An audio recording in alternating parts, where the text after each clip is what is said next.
Bonjour, je vous ai déjà parlé de récupérer. Aujourd'hui, je nous propose carrément de réparer. Réparer des objets, car la réparation du corps humain est une autre affaire. Réparer un objet, au temps de l'obsolescence programmée, c'est presque un acte de résistance politique, un pied de nez au consumérisme frénétique qui nous conduit à brûler un produit aussi soudainement que nous l'avions adoré.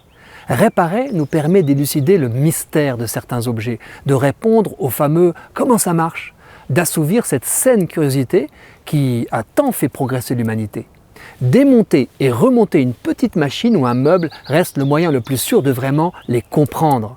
Et cet exercice est en tout point éducatif, occasion de faire fonctionner l'intelligence de ses mains, d'apprendre la patience, la rigueur, le soin. Horloge, moulinet de pêche, train électrique. Quel enfant ne s'est pas retrouvé avec en main la petite vis oubliée au remontage ? Certains gardent le souvenir d'une grande réparation réussie, à plusieurs, avec la même ferveur communautaire que nos ancêtres qui organisaient d'immenses chantiers pour curer les fossés, réparer les digues, etc. Or voilà qu'aujourd'hui, réparer est devenu difficile. Il n'y a pas si longtemps, il n'était pas indispensable d'être mécanicien pour entretenir à minima un Solex, un motoculteur ou sa voiture. Désormais truffées d'électronique, nos machines résistent à nos mains et défient notre intelligence. Nous sommes forcés de les confier à des spécialistes.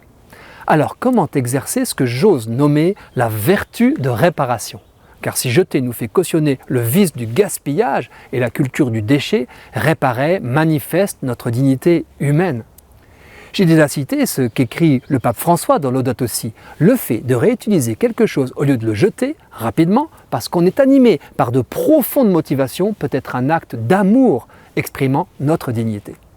Réparer et transformer plutôt que détruire, c'est aussi la philosophie de l'architecte Lucien Kroll. Quand il rénove des cités, il écarte l'idée de faire table rase, il répare et améliore l'existant. C'est avec cette philosophie, sans négliger les petites choses, que nous pouvons entrer dans un chemin de réparation pour la Terre, notre maison commune si défigurée. Cette semaine, je nous propose donc de choisir quelque chose à réparer. Avec les enfants, réparons les jouets cassés, un peu de colle et l'on a l'impression de faire œuvre de résurrection.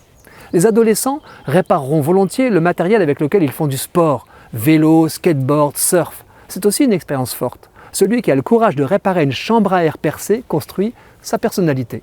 Pour les adultes, restaurer et réparer le patrimoine légué par les générations d'avant, meubles ou bâtiments, donne la même lumière. Enfin, effectuer de petites réparations qui attendent chez les personnes âgées est toujours une occasion de les sortir de l'isolement. Dans la société du gaspillage, à chacun de choisir quoi réparer cette semaine pour faire grandir son cœur de pauvre. À bientôt!